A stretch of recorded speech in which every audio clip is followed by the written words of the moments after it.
Welcome back to Sidewalk, Skyline podcast. I'm your host, Kevin Rogers. And today I have a young old friend, Nelly Latchman, on the podcast. We go back a few years. And it was actually when Nelly was 16 years old, she was on a youth group mission trip to New Song Church, where I pastor.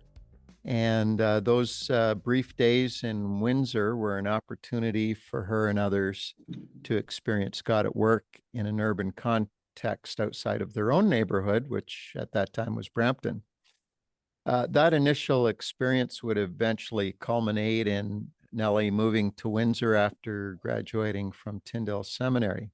Today, Nelly's serving as part of the National Serve Campus Network, with her focus on the University of Windsor. And she also serves as a young adult pastor at Parkwood Gospel Church. Welcome, Nelly. Hello. Good to see you. I mean, it's been 3 days? You were here on Sunday? All of 3 days.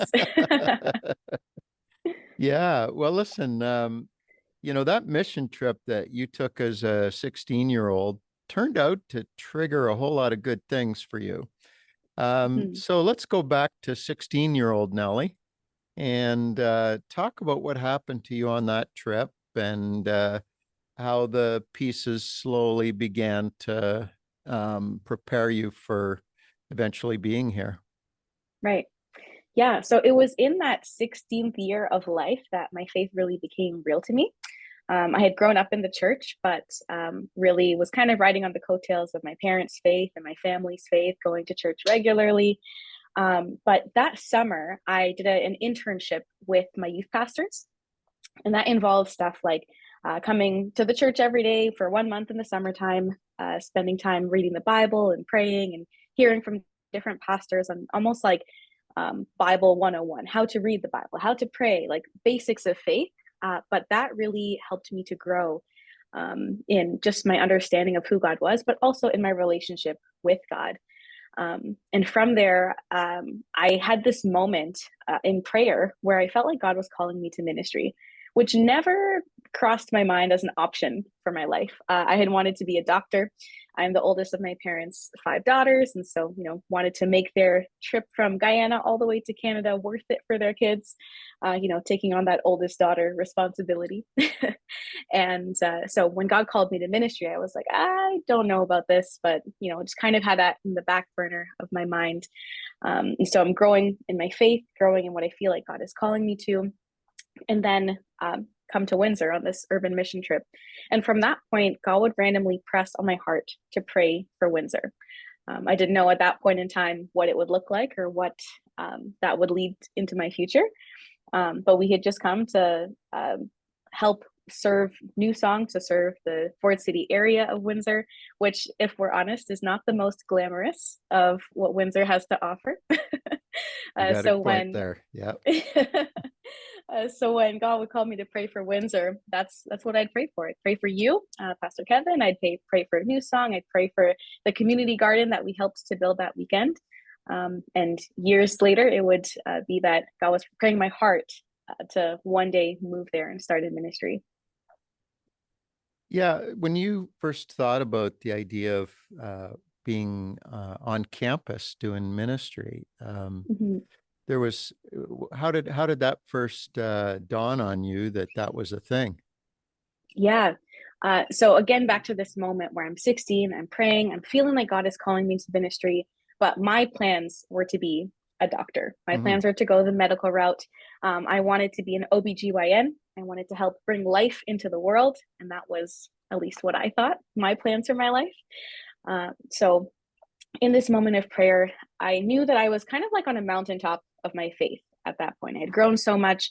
I had learned so much about God and who he'd called me to be, but also had my own plans, and then said, God, if this ministry thing is for real, I don't want to be caught up in a moment. I don't want to be just riding this high of like having grown so much in my faith that I want to lose it all and go off to Bible college instead.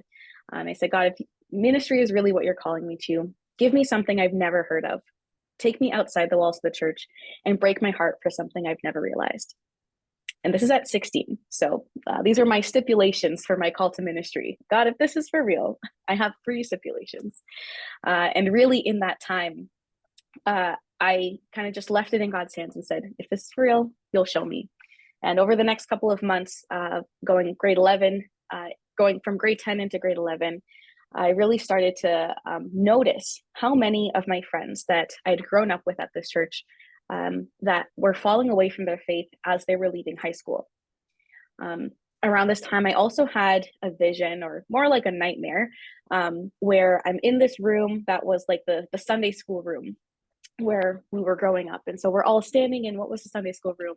And just like at the end of Avengers Endgame, when Thanos snaps his fingers and people disappear, this is years before Endgame comes out. So I wasn't influenced by the MCU at this point.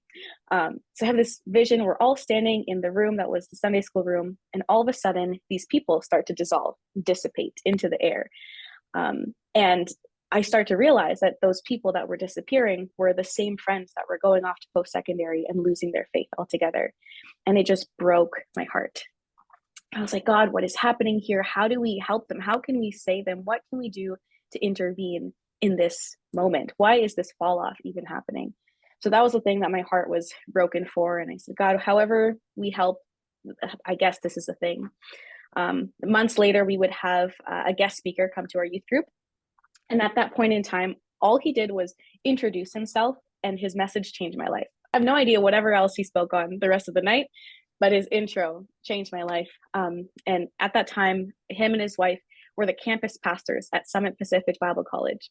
And in his intro, all I heard was campus pastor. And I went into this moment of prayer by myself where I was like, that's a job? You can do that? You can be a campus pastor?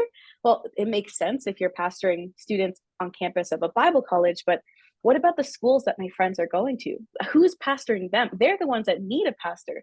And in that moment, that night, the 3 stipulations that I had really came together. The thing I'd never heard of, the thing that my heart was broken for, and the thing outside the walls of the church. So from that moment, I knew it was campus ministry. I had already applied to go to Tyndale, got in, knew I was going to Bible college, and I was in Bachelor of Arts program, the Biblical Studies Theology program with a minor in pastoral ministry. And it was in those first couple of classes, where the introduction is, what's your name? Why are you here? What do you want to be when you grow up? What's your favorite color? Let's learn something about you, kind of icebreaker class moments that my professors were asking us questions. So I'd say, hi, I'm Nelly. My favorite color is red, and I'm here to be a campus pastor. And they'd be like, oh, that's interesting. I've never heard of that. I was like, well, wait a second. I came here for you to teach me how to become a campus pastor. How, you don't even know what that is. How are you supposed to, where are we going from here? And so that's where some other connections came on a little bit later. But well, now that you are a campus pastor, yes. Did you discover that there was more than one of you in the land?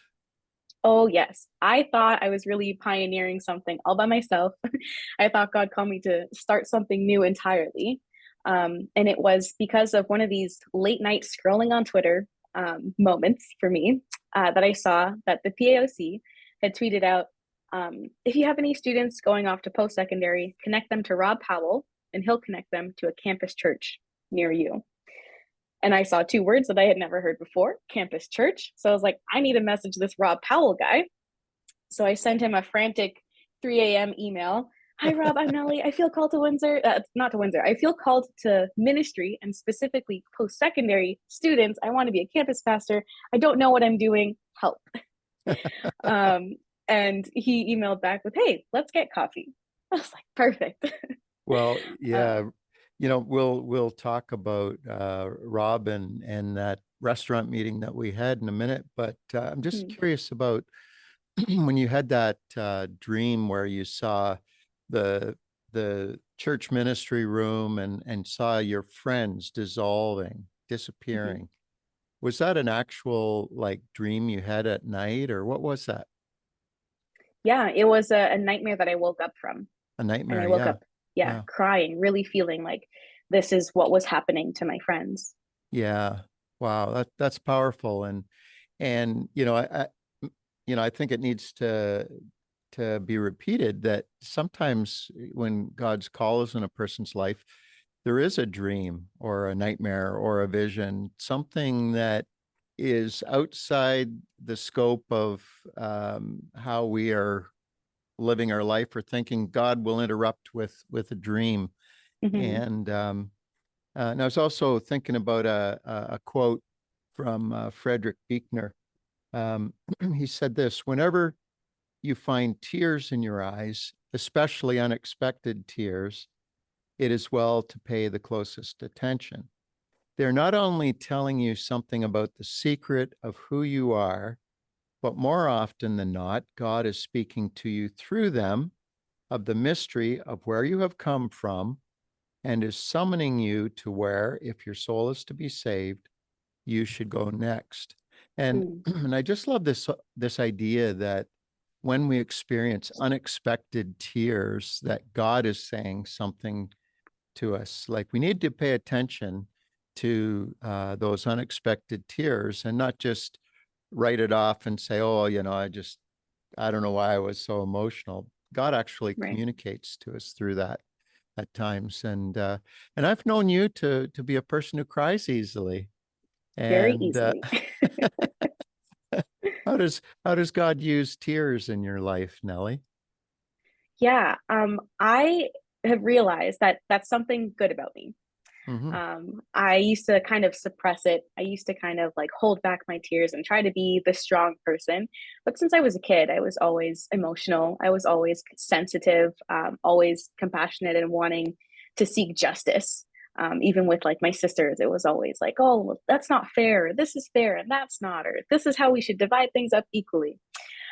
So that was always a piece of my heart. But somehow, between childhood to adolescence, I kind of thought that to be um, well respected or to be thought of as, I don't know, important or something, I had to have a strong face on. And so I suppressed tears for a long time. However, it was around maybe the conference that we went to that I noticed Pastor Dave Wells, who's our general superintendent of our fellowship, how easily when he starts to talk about things that he's compassionate about, that he starts to well up with tears. His Yeah, voice starts to shake. He'll start to cry. And I was like, wait a second, this is like the head honcho. If he can cry so easily, and if his heart is so soft that he can respond in tears, then who am I to suppress that? That is something yeah, good about me that shows the softness of my heart. So, yeah. so now I cry easy. Yep. David Wells with tears. And Hmm. yeah, he's got a just an open, tender heart to the things of God. And yeah, Yes. I'm finding that I have more and more of those unexpected tears in my life. Just and learning to let God speak to me through those tender moments. Yeah, let's go Hmm. back to Rob Powell. And so we were at a conference in Burlington. Rob was there, I was there, you were there, and we bumped into each other there, and we ended up. I think I said to you, or Rob said to you, "Hey, we're going out to eat at this Asian eatery, and would you like to come along?" And you said, "Yeah." And we asked around, and nobody else said yeah except you. So it very quickly turned into two guys against Nelly. Yeah. And what do you remember about that meeting, and what was going on inside your head at that time? And what was how did that meeting have a bearing on what would be? Hmm. So at that point, I was about 19. I was doing my internship for my program at Tyndale with Trevor Ginrick, who's another Mission Canada worker on campus, our very first Mission Canada worker Hmm. on campus at Humber College. And he brought me to the conference saying like, hey, like let's introduce you to some people. I didn't think I'd know anyone in the room. And there was you two. And so, getting the invitation to come to an after party is what it seemed like. I was like, this is so cool. So I show up And then it's just you two. And I was like, is anyone else coming? And then I remember the conversation being like, no, I think this is it, just us. And I was like, oh, great. Now I feel like a kid at the adults table.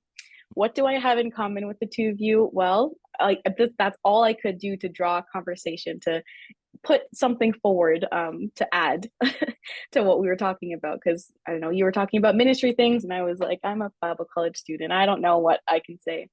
And so, drawing upon my connection with you in Windsor and my connection throughout with campus, I said, hey, Kevin, you're the Windsor guy, and Rob, you're the universities guy. There's University of Windsor. Tell me more about what's happening there.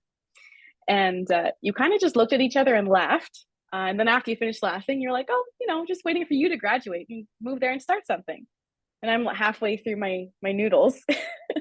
And he's like, you just offered me a job here. And the rest of the conversation just beeline straight to, so what do you think? Do you want to move to Windsor? Do you want to start in campus ministry like tomorrow? And I was like, guys, like, hold on a second here. Let me finish my last year of university. And Rob even said that, well, you could finish that online, move there, in a couple months. I was like, chill. All I could think of Yeah, was like, let's those high relax here. pressure salesmen, eh? Exactly. And so that's where that conversation really started. I think that was like maybe February 2016. Later that year, I'd be finishing up my third year. I was in Israel for school for the summer semester. And while I was there, the day before, actually, I was going to go pray at the wall in Jerusalem, the temple wall. You sent me a Facebook message, just perfectly timely. And you said, hey, you want to come down to Windsor? You still thinking about starting campus ministry here? And I, in my head, probably said, no, I'm not. But I messaged back saying, hey, like, I'd love to come down to Windsor, check it out, pray while I'm there. And you're like, cool, I'll set something up. And I'd just come back from Israel. A couple weeks later, I was down in Windsor. You had set up someone for me to stay with, someone to drive me around, all these meetings and people to meet with. I think Rob came down. We were at the university together, walking around, praying together. And on the train ride back, I was like, God, is this it? Like Windsor, of all places. Having grown up in the GTA, being around so many options for university and college, I thought maybe God would call me to York, maybe somewhere more local, more GTA local, so I could stay with my friends and family where I'd be comfortable. And the answer that God gave me when I asked, is it Windsor? He said, I wouldn't have brought you this far for nothing. And I was like, oh man, moving to Windsor. Yeah, isn't that interesting?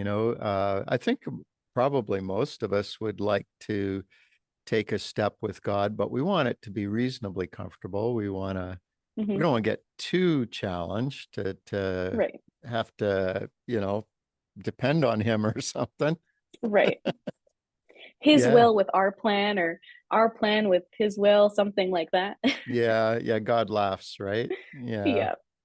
Yeah. So, yeah, you came down for that stay and had the tour and all the meeting people and God talking to you on the train going back home and then it got settled. Okay, this is going to Mhm. happen and I was so happy to make a place for you at our church. We have Mhm. apartments and so part of the way to fast track you getting here was to say, come live rent free in one of our apartments and be able to help us out at the church a little bit, but we're not going to keep you for ourselves. We'll just keep you enough so that you got a home base to lean into, and we want to see you get launched over time. Mhm. And what was that like? How did that work out for you? And Yeah, it was a great setup. Honestly, I couldn't have figured that piece out myself. Being able to have a home church and an actual home all Mhm. in the same building was nice. And then it, like, to have that community that was so supportive of me being where the young adults were. In my head, it was kind of like, we're hiring you on to be the young adult pastor, but they're not here. They're on campus. So you come here to go there. And it was just such a perfect setup in that time to start my donor base as a Mission Canada worker. Yeah. I did also drive school bus in that time to pay my Yep. bills.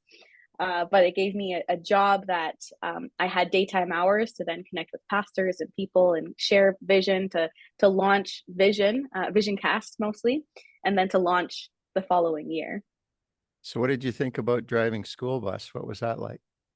It was so much fun. Being that I'm only, all of 5'2.5" on a good day, driving school bus felt like all the power on the road. Looking over the wheel. Yeah, just a little bit. I didn't need a booster seat to drive, so that felt nice. But Yeah.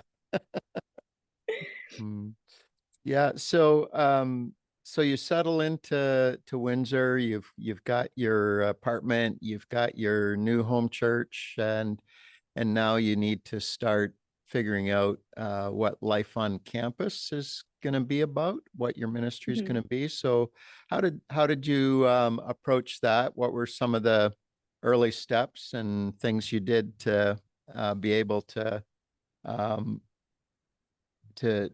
get started? yeah. So in conversations with Rob, he shared that within campus ministry, within Serve Campus Network, we've kind of figured out that there were 5 C's of campus ministry. So you could plant a church on campus, you could start a club on campus, you could be something church-based, which looks like a local church running a ministry at the university. You could be a chaplain, or you could start something creative. And as I prayed through those 5 C's, I was like, God, what do you want me to do? God, do you want me to plant a church? And I really felt strongly like God said, no. So I said, okay, we're not planting a church then. How do I become a chaplain? So I started to go that route and try to become on the chaplaincy network, which I now am as the Pentecostal representative. There's some of each denomination represented, so that's kind of nice. But I said, there's got to be more than just this. So God, what do you want me to do when I get here? And being a part of Serve Campus Network, I learned that there was this program called Red Frogs.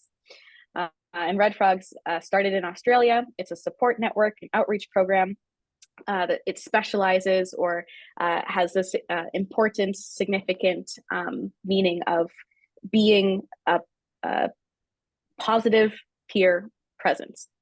And that's the whole idea. So we're on campus walking students home from parties, holding their hair back while they throw up in the grass, telling them that it's going to be okay. We're handing out water and snacks to make sure that they're hydrated and they have something in their stomachs.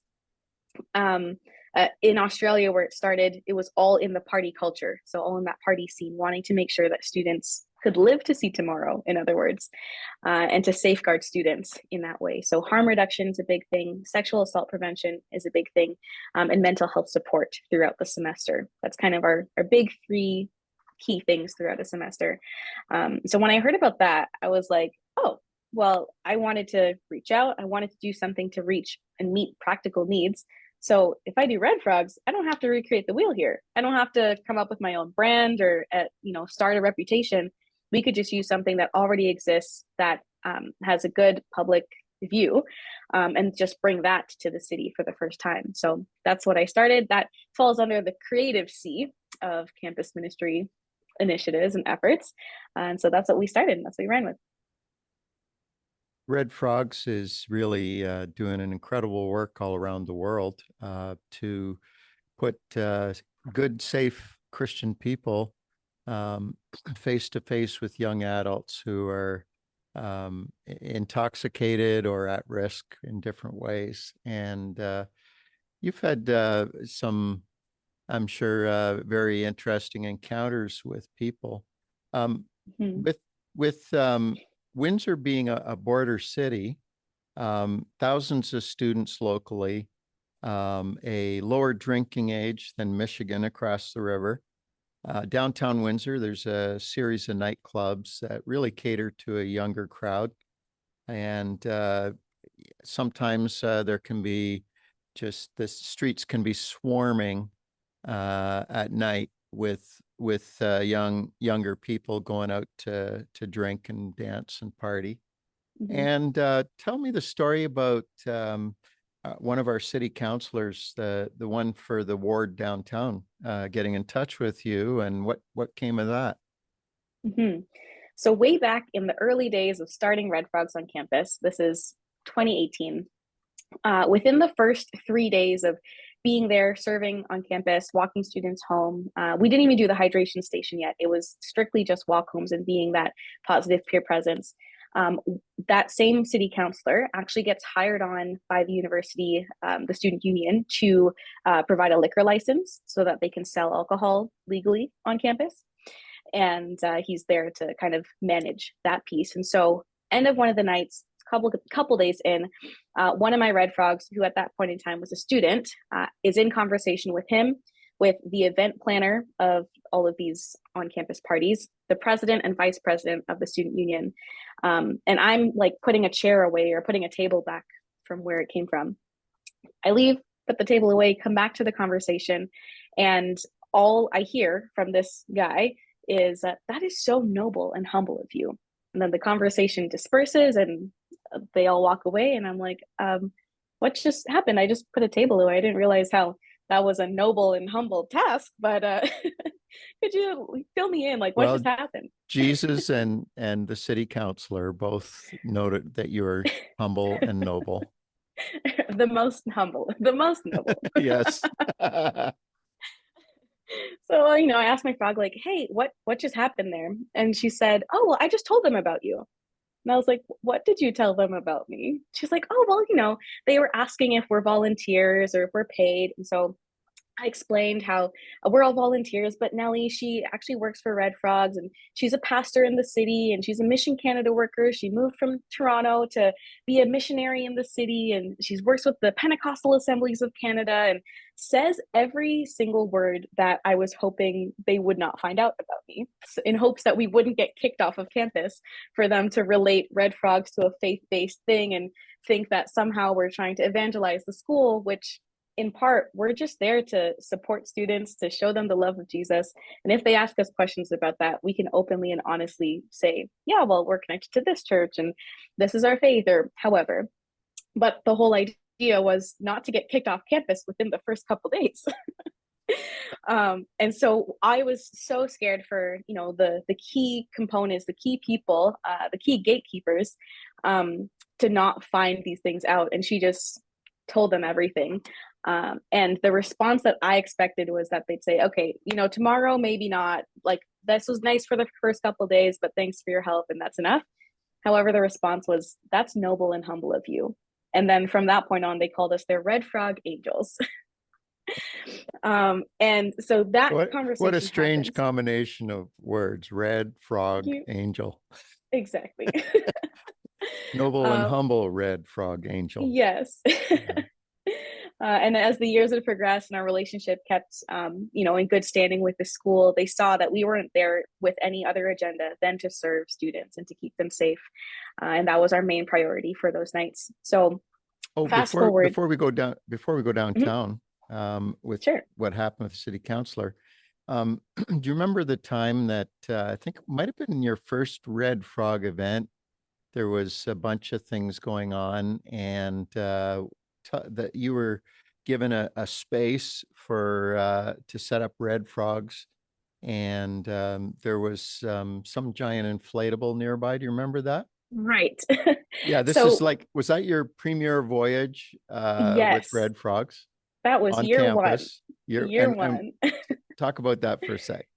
Yeah. So I was actually sending emails to the student union, like different key members, but it was the vice president of the student union that I had to get in touch with. So I had sent him emails and said, hey, we're Red Frogs. We're just starting on campus. Like, we want to start this program. Can we bring this initiative to you? Didn't hear anything back. And so I decided I'm going to just walk into his office with a box of donuts and say, hi, I'm Nelly. I'm the one who's been sending you emails, and hope that the conversation would start from there.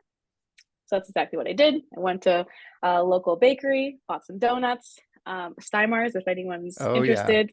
it's a Yeah. Windsor local. World um, peace could be established with Steinmeier donuts. they're just so good. They're so good. So I walk in with a box and I'm like, "Hi, I'm Nelly. I've been sending you emails about red frogs." He said, "Oh yeah, like I searched it up and saw that it was in Australia, so thought maybe, somehow the emails got forwarded to me and didn't make sense, but I'm glad that you're here." And telling him what we were there to do to safeguard students, he was like, "Okay, cool. How do we book you?" And I was like, "Well, you just tell me when you need me to show up." He's like, "All right, how about 9 p.m.?" And I said, "Okay, what days?" And he said, "Oh, for all the frosh parties." I was like, "Oh, okay." So from not hearing back from any emails to then being booked for 7 events back to back to back. And I think it was almost after that third day conversation where they find out all about us that he's like, "Oh, actually, we have another concert that's happening downtown at the Riverside, put on in part by the city of Windsor and the school and some of the like event promoters and club promoters. Can you guys serve at that as well? Students are coming." And I was like, "Okay, sure." So in our first year, we had like 8 events almost back to back, where we were serving students, and they, for some reason, had like different inflatables at the riverfront so that people could take pictures by them.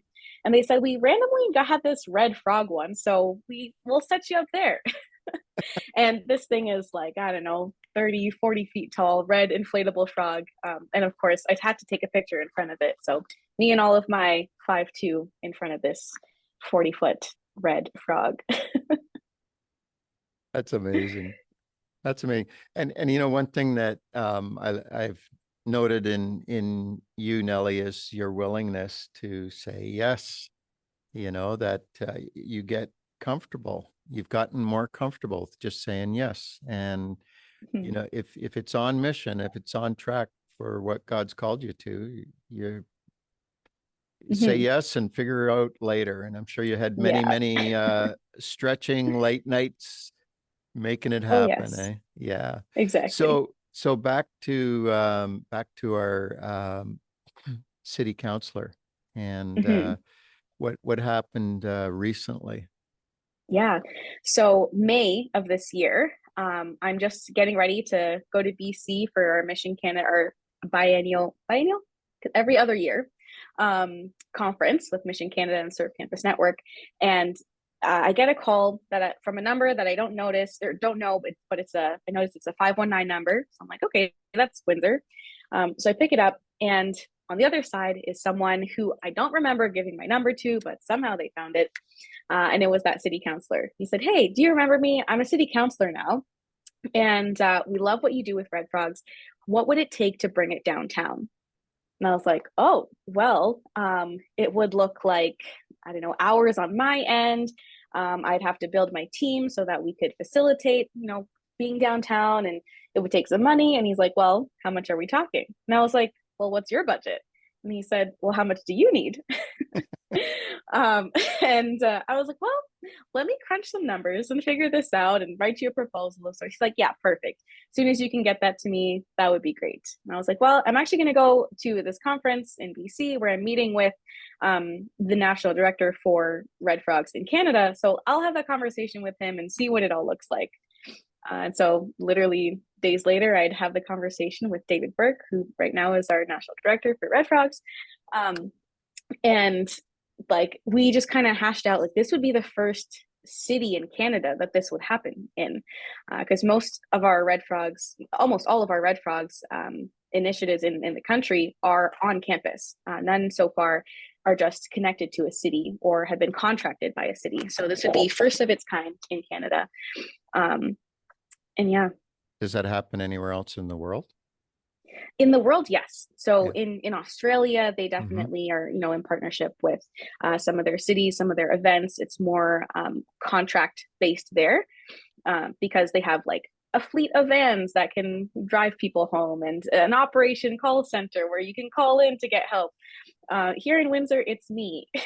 That's great. Yeah. Me and my team of volunteers. So Yeah. our mighty few. There's a lot of firsts that happen in Windsor. Hmm. And that's incredible. So how did it go? Did you put a team together? You Hmm. uh, did you go downtown? How long were you there? What were the hours? What kind of experiences did you have? Was it similar to being on campus with Frosh Week, or was it a Hmm. different vibe? Yeah, it what definitely was a different vibe. So we were contracted for 3 Saturdays in September, every other week.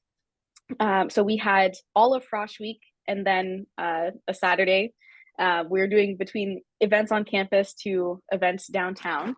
And for whatever reason, it felt even like downtown was without the safety bubble of being on campus. It just felt more like the real world. Campus already felt like the real world. And then you kind of took that away. And now we're literally on the street, and main downtown street. So Maiden Lane and Olet, just like Hmm. downtown as you get, between two clubs on either side, stationed particularly so that as the students who are club hopping, which is typical for downtown Windsor, would walk past us sometimes multiple times, seeing us going one way and saying, oh, we'll come back later. I don't want anything now. And then when they, inebriated, then they come back to us like, this is amazing. Thank you so much for being here.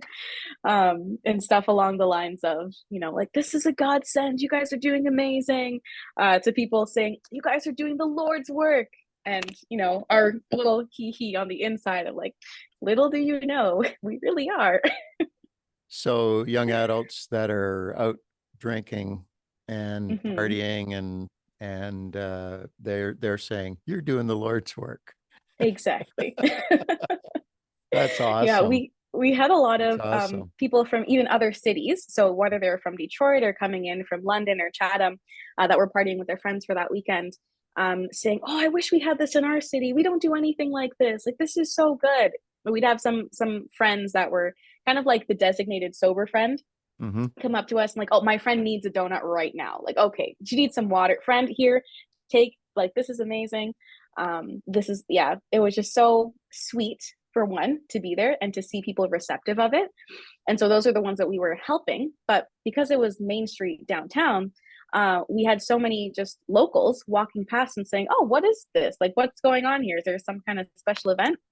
And we got to explain to them what Red Frogs is, what we're all about, that we're here to safeguard, that we're just here to make sure that people feel cared for, and then to help with the downtown initiative to reduce harm and to keep people safe. And so we're, as Red Frogs, we're a reference program. So we don't deal with any kind of EMS situations. All we're trying to do is keep non-emergencies from becoming emergencies. And so we'd call the police over, usually just down the street, or I had the work phone of one of the officers that was working that night to just say, "Hey, we need back up here. There's a situation happening. A fight's about to break out. I see punches flying." And they'd be like, "Yep, we're on our way." And so it was kind of really cool to work in partnership with these services that our city provides, and just to be that set of sober eyes, to be vigilant in these situations. But one of the things with Red Frogs is that the shirt is our ticket into places. That's our only identifier. And so when we'd have to like use the bathroom on a night like that, we would go to one of the clubs, and everyone, else is in line waiting to get in to get ticketed or IDs checked and stuff. And we just walk up to the security and like, "Oh, it's Red Frogs. We just let them in." And so we have this great reputation, not only on the university campus now, but also with the clubs in our city, with the bouncers, with the security guards, with the police and the EMS. Nellie, you didn't grow up in guns and gangs and violence. You grew up, I grew up in the suburbs. yep, in the suburbs, and you grew up in church, Hmm. and you had all the benefits of a loving family and a good church and a Hmm. walk with Jesus. Do you ever feel vulnerable when you're in a red frog environment? And how are you managing some of those situations? What comes over you? There's just a boldness, I guess, and a confidence that comes with, like, God has called me here amidst all that's going on. People always ask, like, "So how do you guys stay safe?" And I'm like, "Oh, well, I'm the safety net." They're like, "Yeah, how do you stay safe?" It's a good And question. it's a good question, especially when we're about to go downtown. I had friends saying, "So, like, what's your covering? And I'm like, the red frog shirt, that's our covering, and Jesus. Mm-hmm. Mm-hmm. um, but yeah, there's just a confidence and a boldness that I guess comes with maybe having done this now for so many years. Even the going downtown piece didn't strike me as a dangerous thing. I think even my time at New Song helped to prepare me for serving people that might be inebriated or intoxicated in some way on drugs that I had never even heard of, knowing Mm-hmm. how to deal with situations like that, to see the person behind the problem. And I think a lot of people kind of just think of scary situations and scary people. And I don't see that anymore. I just see a person that's hurting. I see someone that needs help and hope. And if we're able to provide something as small as a donut and water and conversation, then we're, doing our part to help to serve in some small way to help that person become more human. When you first arrived in Windsor around that time, we were having some conversations with Reed Johnson from British Columbia. He had been a campus pastor many years ago, one of the pioneers really in Canada. And then he eventually moved on to another profession and eventually retired. And when he retired, he and his wife uh, felt to buy properties across Canada, particularly close to universities where they could help perpetuate intentional Christian houses, kind of like sorority or fraternity houses, Mm-hmm. a place of ministry. They bought a house in Windsor, and it was around the time that you were arriving, and they had that in the back of their mind. They bought this beautiful old heritage property, but it required a fair bit of renovation, and so you remember those early conversations, and we just concluded, well, it's a great idea, but just not the foundation isn't laid to be able to do that. And then something, this minor thing happened. It was a worldwide pandemic, and um, talk to me about that house and what God did for you. Yeah. So Red Frogs is very tangible, very in person, very in your face almost. And so with students not being on campus, there was no one to protect from parties if they weren't happening on campus. There were no students to give free coffee to during exams if their exams weren't on campus. No one to walk home or hold their hair back while they're throwing up if the school's not having the parties. And so I started to pray at the end of 2020 as the school year in September started again, and we weren't allowed to go back on campus because it was all online. It's like, God, would you just give me something pandemic proof? There has to be something that I can do to still be able to disciple, to still be able to reach people. And he basically reawakened a dream that was on the back burner for a long time. Actually, back at that conference that we went to where we had you and Rob had that conversation, Karen Reed was one of the keynote speakers. She's another one of our Mission Canada workers. And she shared at that conference about how she uses her house as her base of ministry, where she has porch front concerts and has block parties where people from her community come by and just have this sense of neighborhood. And after hearing her talk about that, I was like, what if we had one of those for students? We could host Bible studies there. We could host board game nights and dinners. And I could be able to disciple the people who live at the house. And that would be amazing. But of course, as a millennial who has a ton of student debt from going to Bible college and, this market looking the way that it is, I was like, so the house piece, God, you're just going to have to provide that. If that's what you want me to do. So this is while I was thinking through like, God, what do you want me to do when I move to Windsor? And so that was a little back burner dream to have a house where I could mentor the people who live there and host events for the students. And it just so happened that I had met Reed at a Serve Campus Network conference just before I moved here, where he said, hey, if you're moving to Windsor, I just bought this house there. Maybe you could use it for this purpose. And I was like, this is it. Like, that's the exact thing that like I was hoping and dreaming. But I moved to Windsor and didn't hear back from him for like 5 years. All this time I'm getting Red Frog started, driving school bus, doing all those pieces. Pandemic hits, end of 2020. I'm praying, God, would you give me something pandemic proof?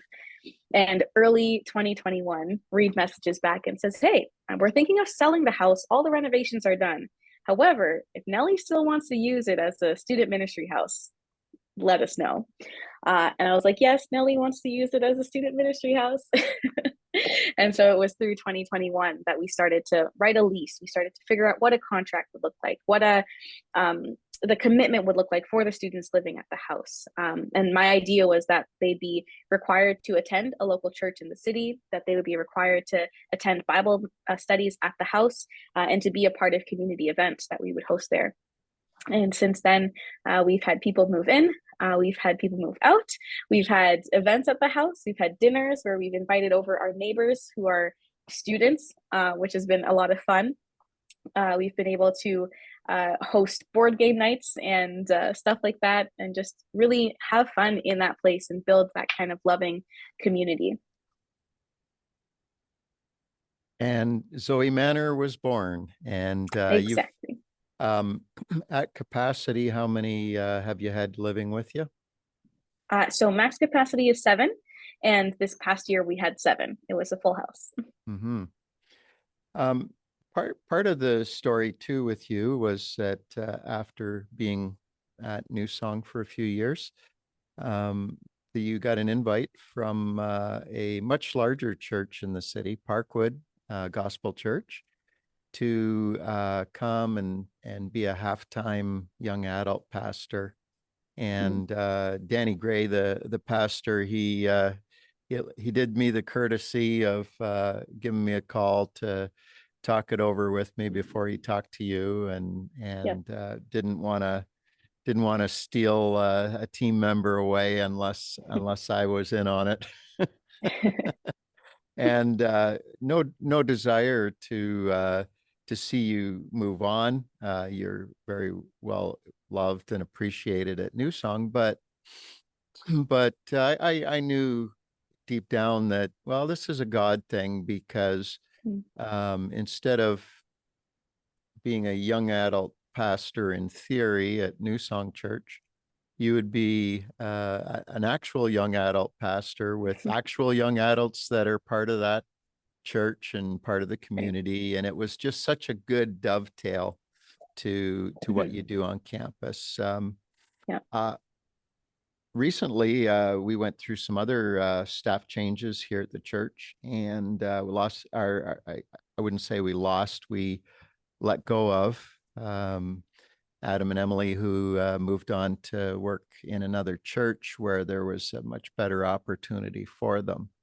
And so we recently had that releasing them from our church to see them launch to the next season. And so as part of that transition, some of us at the church have put together an interim team to cover off the student ministries. And actually I ended up taking on the pastoral role for young adults. And so I now pastor a young adult group, and I'm brand new at being a young adult pastor. I was a youth pastor like 30 years ago. So give me some tips here, Nelly. What are you discovering about 18 to 30-year-olds, their faith journey, their challenges? And do you have to, should I really be an 18 to 30-year-old to lead them like you do? Or is it okay to have a distinguished gentleman lead? I Give me some feedback here. I need some help. I think there is gold in your maturity, specifically for the young adults. And so, yeah, this is great. I love that. Now that we're peers. Yes, we've always been. Yeah. And I've never felt less than. So thank you for that. But it's kind of cool that we're, both young adult pastors in the city now. Mm-hmm. In the city of Windsor, young adult culture is interesting because they're in a transient stage of their lives, just as it is. This age group is so wide ranging because some of them are in school, some of them have just finished high school, some of them are figuring out what they want to do with their lives, some of them are graduated and like in their career, some are young marrieds, young parents. And so this like 18 to 30, we actually go to 33 here at Parkwood, because I feel like it's a good enough cutoff where I can say, well, Jesus died at 33, so we're going to end cap it there, instead of saying 30-ish, which could mean anything. Yeah. Yeah. Yeah. So 18 to 39-year-old 33. creepy guy who's hanging out for the girls, eh? Yeah, so I have a stricter cutoff. Good. um, but yeah, because they're in such a transient time, it's so wide ranging. I find that even in our young adult group, there's a dividing line of the age of 25. And so I have the young adults, which are 18 to 25, and the old young adults, who are 25 to 33. And some of what's interesting within our group is that the younger ones are the ones that have grown up in the church. They're the ones that, went through from nursery, Sunday school, kids' weekly program to youth group, and now are in university, college age, starting their careers and stuff. And then the older ones, some of them are the ones that kind of fell away from faith in those early young adult years and are now coming back for the first time, or they're coming to Christ for the first time altogether. And what's really cool and really interesting is that these ones, the old young adults, have life experience that the young ones don't. And the young adults have this Bible church experience that the old young adults don't. And they can pair well together to help one another grow. That iron that sharpens iron happens with, the ones saying, oh, yeah, well, I lived the party life and it wasn't for me, to these ones that said, like, well, I grew up in church and what is my testimony even? And they can show each other the beauty in the journey that God has had them each on. Yeah. Part of the Mission Canada priority that you work in is next generation. And it is a very tangible gap in Canadian culture in terms of an unreached people group, outside the church, but also for those who grew up in the church and are discovering their independence and their journey away from home. And yeah, so talk a bit about that priority where what's the best, what are some best practices that churches can have towards young adults? Not to make them feel juvenile, not to make them feel like they're junior adults. I know we're using the term young adults. Right. Emerging adults is another term that has kind of been coined. But in this age, they're trying to differentiate their faith from their parents, or their faith from what they grew up in. Many of them are potentially deconstructing. And that's not a bad word. That's not a bad thing. They can be looking at what they had grown up in and figuring out, well, what do I actually believe? I actually often will encourage them to deconstruct pieces that, like, hey, like, why do you believe that?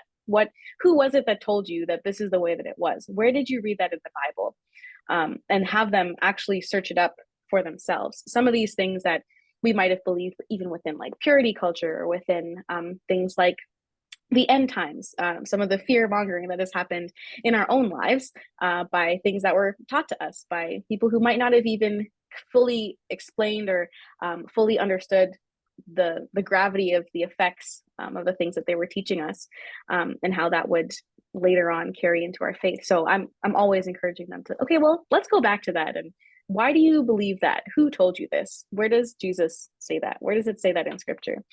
So that they have that journey themselves of figuring out what it is that they believe. Yeah. Well, Nelly, Lord willing, and until he returns, I hope that you're in Windsor for a good long time doing what you do. And just want to, yeah. And I want to thank you for being on the podcast today. There is a podcast from a couple years or more back where you were on a panel. We were talking about race, and that was a very intriguing conversation as well. And just so good to have you on today. and keep doing what you're doing. It's working. Sweet. Thanks for having me. You're welcome. It's always good to hear from Nelly Latchman, and isn't it great when 20-somethings get deep into the plan of God for their lives, not waiting around, but just moving forward, and I'm always inspired by Nelly. On our next episode, we're going to be talking to Julie Hunter. Julie is the executive director of the Windsor Life Center. Windsor Life Center is a facility, a residential program, 1 year that helps women who are struggling with addictions to get their lives back together and get reshaped for a new day. That's coming up next on Sidewalk Skyline podcast. And until that next episode, I'm your host, Kevin Rogers. Thanks for listening.